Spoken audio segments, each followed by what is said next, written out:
I welcome you to that program that goes around the continent to bring you stories from near and far. Welcome to Africa 54. I am Bukola Koka, here at Channels Television in Lagos, and I'm joined by Vincent Makori from Voice of America in Washington. Well, thanks. I'm Vincent Makori at the Voice of America. Happy to be with you again for another edition of Africa 54. Let's start off with the latest from Nigeria. Channels Television brings you that story. The executive director of the Nigeria Export Promotion Council, Mr. Ezra Yakusak, has announced plans to set up cashew processing centers across the country. The intervention, according to the NEPC boss, targets value addition for cashew nut export, which will in turn create jobs and boost foreign exchange earnings for the government. Mr. Yakusak, who was speaking at a meeting with cashew farmers in Ogbomoso local government area of Oyo State, explains that other initiatives by the council to support cashew nut export includes the training of 200 cashew farmers in Oyo and Kogi states, as well as the implementation of organic certification for 100 cashew farms. The Minister of Youth and Sports Development and Executive Director of the Nigeria Export Promotion Council arrived at Ogbomoso community in Oyo State to meet with cashew farmers. Nigeria is the fourth leading producer of raw cashew nuts in Africa, with about 19 producing states. According to statistical data obtained from the pre-shipment inspection agents, raw cashew nut is the fifth leading non-oil exportable product in Nigeria in the 2022 Non-Oil Performance Report. In the report, Nigeria exported 315,677 million metric tons of raw cashew nuts worth $252 million. In spite of the huge contribution to the economy, the potential in the sector remains untapped. To add value, the cashew need to be processed because we discourage the export of raw cashew nut. Instead, we encourage the export of value-added products. We've agreed to make some intervention on cashew, and that intervention is to see how we can set up cashew processing centers so that we can add that value that is required. Nigeria's cashew export trade is largely hampered by non-adherence to food safety standards, lack of traceability, low yield per hectare, poor farming practices, aging trees, and lack of processing, amongst others. So for 33 years.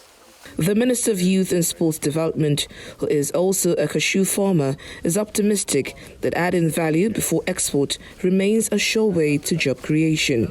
When I look around, I see a lot of young people. And that, for me, is exciting. Why?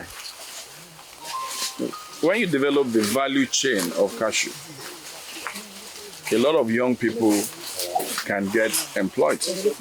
In fact, they can become rich. The same wealth we got from cocoa, you can get from cashew. Cashew farmers, on their part, highlight some concerns and call for more support to boost production and export of the product. We will still be glad if the government help us to expand our farms. And we will be glad, sir. Farmers are doing everything possible to produce. We still need to produce more. Our research revealed that we have the land to produce quality cashew, but there's no help. Cashew nuts ranks 5th on the list of the top 10 products exported in the first quarter of 2023, while accounting for 5.2% of Nigeria's non-oil export portfolio. The president of the Cashew Farmers Association of Nigeria, Mr. Ajanokojo, joins me now to talk more about this. Thank you for staying tuned. Thank you. Okay, let's start this way. Cashew is one of the cash crops that contributes to Nigeria's economic growth. What can be done to maximize this potential? Thank you, Bukola. A lot can be done if only the government of Nigeria will deliberately and consciously invest in the sector. Nigeria cashew sector has a lot of huge potential, and it can actually help in generating a lot of foreign earnings, more than currently what we are getting from the sector. So there is a lot of potential, and it has the potential to create a lot of jobs for our people here in the country. Yeah, don't forget that the population of Nigeria is growing rapidly, and it is expected that in another 20 years or so to come, the population will be double. And that means that there will be challenges in terms of job creation in the country. So if we look into the Nigeria cashew sector critically, and we think of promoting the production and adding value to it, it will really help in creating a lot of jobs for our people. Cashew farmers in some parts of Nigeria, they're lamenting the lack of yield. What can these farmers do to derive more buoyant yield and cultivate good cashew produce fit for export? Thank God we have a program now which is called the Pro Cashew, who is doing a marvelous work in Nigeria. They're doing very great. They've been able to help in terms of bringing in some new seedlings into the country. That we are now looking at the gestation period is about to say 2 years. 2 years' time. Formerly, what we have in the country is gestation period is minimum of 3 years, and the full production level is about 5 years. And when you keep on living on that, the farmers are not getting what they are supposed to get from what they are cultivating. So we are asking the federal government of Nigeria, pleading with them to please critically look at this area. We even agitate to have a Cashew Research Institute of Nigeria, because Cocoa Research Institute of Nigeria is also in charge of a cashews. But we are thinking that if we can get another institute for the sector, which will be called Nigeria Cashew Research Institute, or we can, rename the Cocoa Research Institute to be Cocoa and Cashew Research Institute. Maybe that will bring deliberate this intervention in checking about the kind of product we have here in Nigeria and what we are currently farming here in the country. How can Nigeria add value to this fortune to shore up her economic buoyancy in the area of cashew production? If we can go into processing in Nigeria, we are currently still processing less than 10% of what we are producing in the country, and nothing is being done. So what can farmers do in the absence of a Cocoa Research Institute to increase yield on their own? Yeah, the farmers can actually do little in increasing their own, what they can do to increase production in Nigeria. Reason being that it is what you plant that you will actually harvest. The kind of seedlings we have today in Nigeria does not give them that much yield that is expected. So this is why we are looking at what research can be done. And this is where what I do call that.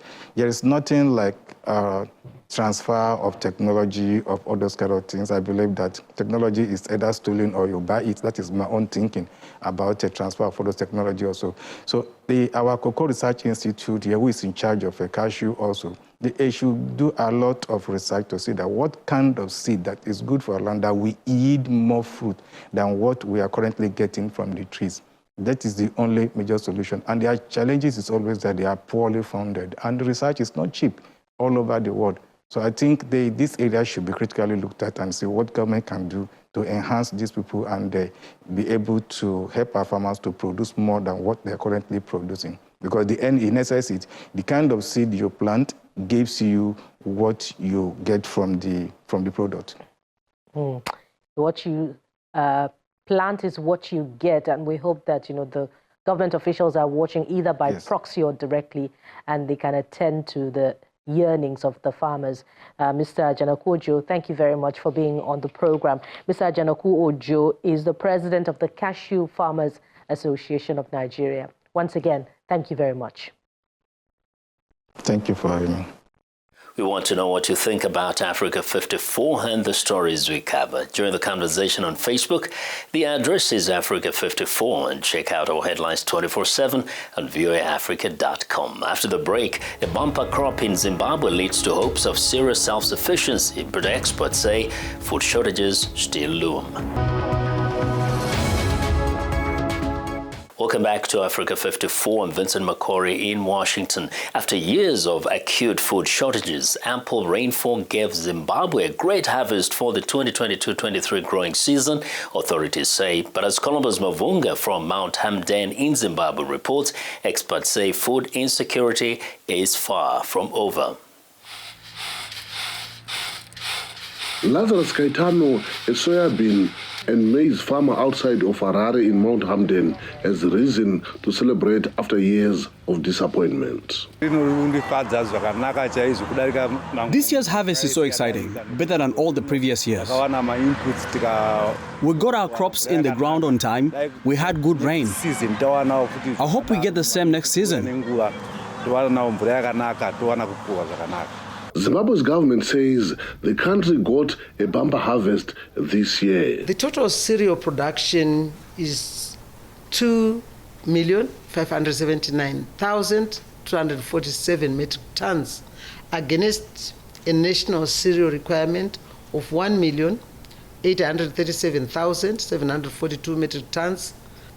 So that clearly leaves us with a surplus. It's the first such harvest in more than 2 decades in the country, once referred to as the region's breadbasket. This is in part because of $10 billion given to the continent by the African Development Bank to fill a gap caused by Russia's invasion of Ukraine last year.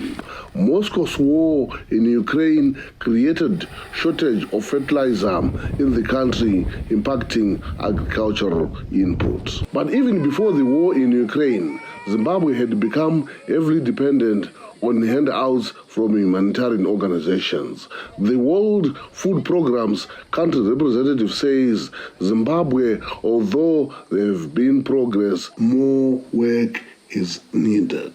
Food assistance. Aid organizations are hopeful that after years of land-related policies and environmental challenges that led to inadequate harvest, farmers are ready to increase production and feed the nation. Columbus Mavunga for VOA News, Mount Hamden, Zimbabwe.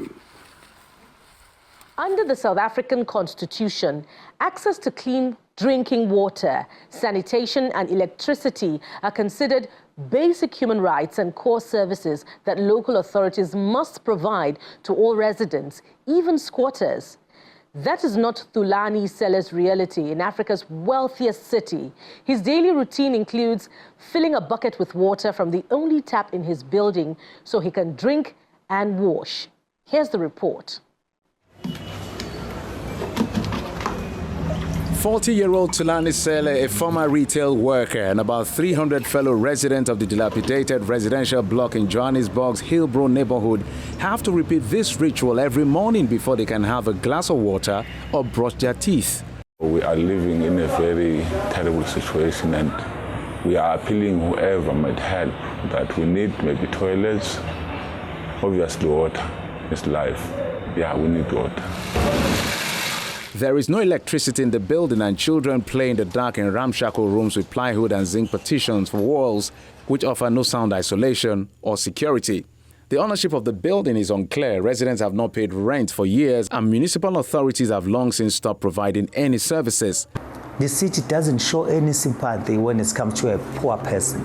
They make sure that they treat you in a bad way. Johannesburg as a whole has been heavily affected by rolling power outages and frequent burst pipe incidents. Many of the city's estimated 4.4 million residents have little or no access to clean water, refuse removal, sanitation, or electricity. In another building in Hillbrow, an overpowering stench emanates from the basement flooded with sewage water and from garbage containers full of waste. Residents say the building is unfit for human habitation, but they have nowhere else to go. Malango, who works for a civil society group, the Inner City Federation, has been taking the city to court to reconnect communities to basic services. But he says the city sometimes ignores court rulings. Snake experts in South Africa say an energy crisis is partly to blame for a shortage of anti-venom in sub-Saharan Africa that has left at least 3 people dead in the past 3 weeks. South Africa supplies anti-venom to the region, but frequent power cuts have made it harder to store the refrigerated supplies. Vicky Stark reports from Cape Town, South Africa. Bjorn Unge is the owner of the reptile garden. He's been working with venomous snakes for the past 24 years and hasn't been bitten once. And right now he's praying his luck doesn't run out, because thanks to a power shortage, he has no anti-venom. He's showing us a Cape Cobra. They are extremely problematic, the Cape Cobra and the black mamba, in that they're extremely potent venom. They're responsible for most fatal snake bites in South Africa. But we do also get a lot of bites from the puff adders and the Mozambique spitters. Alan Heath was recently bitten by a Cape Cobra in this wetland area in Noordhoek, Cape Town. He's lived to tell the tale thanks to local snake catcher Stephen Megan, who knew where there was a stash of anti-venom. The two local hospitals Heath initially was taken to didn't have any. I was walking the dogs, and the first thing I noticed, I just had a sharp pain in my left ankle, and I looked down and the snake was actually attached to it. So I just grabbed it and threw it away. Megan says it's a miracle Heath survived. In sub-Saharan Africa, as many as 20,000 people die a year, according to the World Health Organization, an admitted underestimate. Megan says the snake community has been battling to get answers about the shortage from government officials since it started a year ago and is affecting the entire sub-Saharan region. Another snake catcher, Arno Nudia, is part of the National Snakebite Advisory Group, which includes top medical professionals. They've written to government officials appealing for urgent help. Recently now in southern Africa, in Eswatini, which used to be Swaziland, we've had 3 people that have died as a result of not being able to get anti-venom, as well as we're losing dogs on a daily basis. Nudia says certain government hospitals have no anti-venom, while others don't have sufficient supplies for adequate treatment of even one venomous snake bite. Yes, we can pull them through with maybe 6 or 8 vials, but they're probably going to have kidney damage. They'll probably lose tissue on part of their skin. They may have an amputation. In response to VOA's questions, the National Health Laboratory Services says production levels of anti-venom should be adequate by the end of May. Vicky Stark for VOA News, Cape Town, South Africa. With 700 kilometers of coastline, Senegal has been attracting surfers from around the globe since the 1960s, with the main surfing areas located around the capital. That's what has given birth to Pape Diof's trade. He makes surfboards and is increasingly using locally sourced materials, making it cheaper for locals and international surf enthusiasts. In a small beachside shack in Senegal's capital, Dakar, Pape Diof spends hours on each surfboard he makes, shaping its foam surface with an electric planer to create the perfect curve.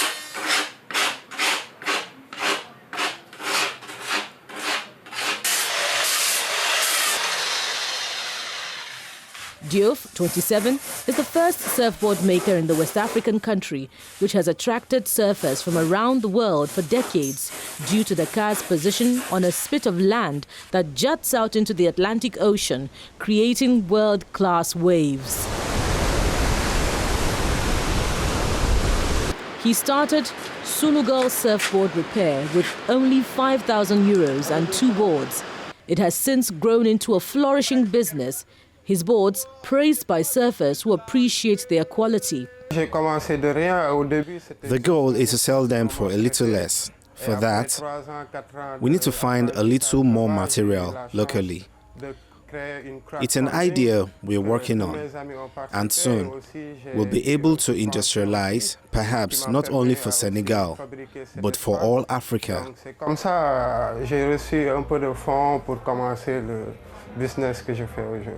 For enthusiasts like professional surfer Ismaila Samb, having local access to boards that can handle Dakar's urban beaches is essential. It is a board that will adapt to all conditions because it is a board that floats, has a lot of volume, and is wide. It's also easy to handle in water. So it's such a cool board.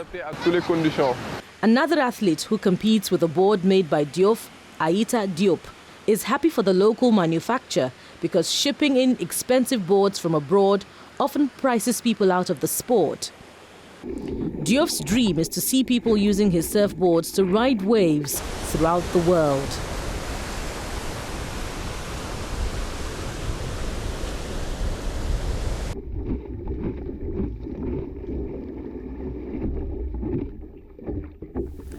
A remarkable African drummer has made his mark on the music scene in Tennessee.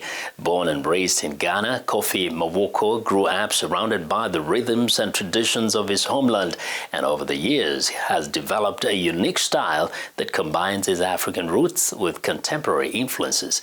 Viewers Arturo Martinez takes a closer look at the man behind the drum. 1, 2, 3.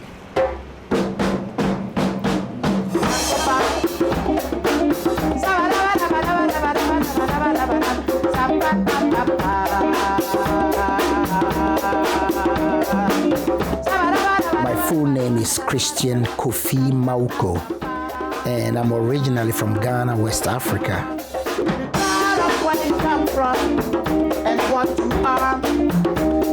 I'm a full-time musician and also teach in the school system here in Chattanooga and around the southeast. You can make it no matter how hard it is. I'm here to spread my culture and also Ghanaian music. You lose your identity, oh yeah.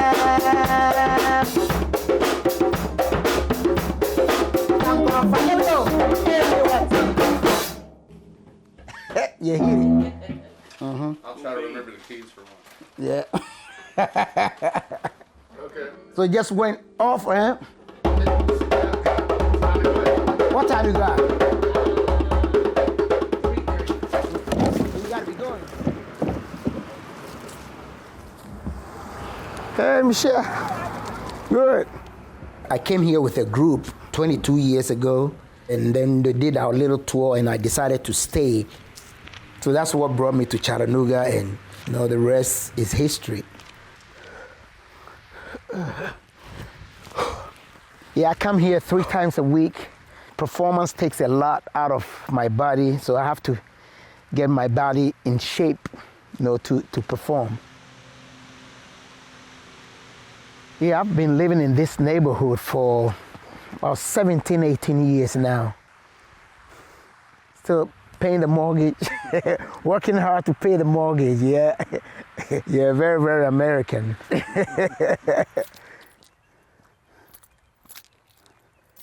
From the beginning, it wasn't easy to adapt here because, you know, because of the culture difference. You know, back home, when you walk outside, you see people selling their awards. So we have that outdoor experience, a community experience. But here, you know, just even now the sun is out, everything is bright, but there are no people, you know. So if you are in your house, you and your family are in your house, that's what you see every day. Each one for himself and God for us all. We use that terms a lot. I preach about peace because as a human being, we are all struggling, but it's about time we all put our differences aside and focus on how we can all coexist and live together and be happy in life. Thank you very much. Well, and that's our show for today. You can find all the continent's top news and world news online at voaafrica.com. Check it out. I'm Vincent McCory in Washington. Channels Television has our last word. We'll look forward to bringing you another show next week. But don't forget, channelstv.com is your source for news and other programming.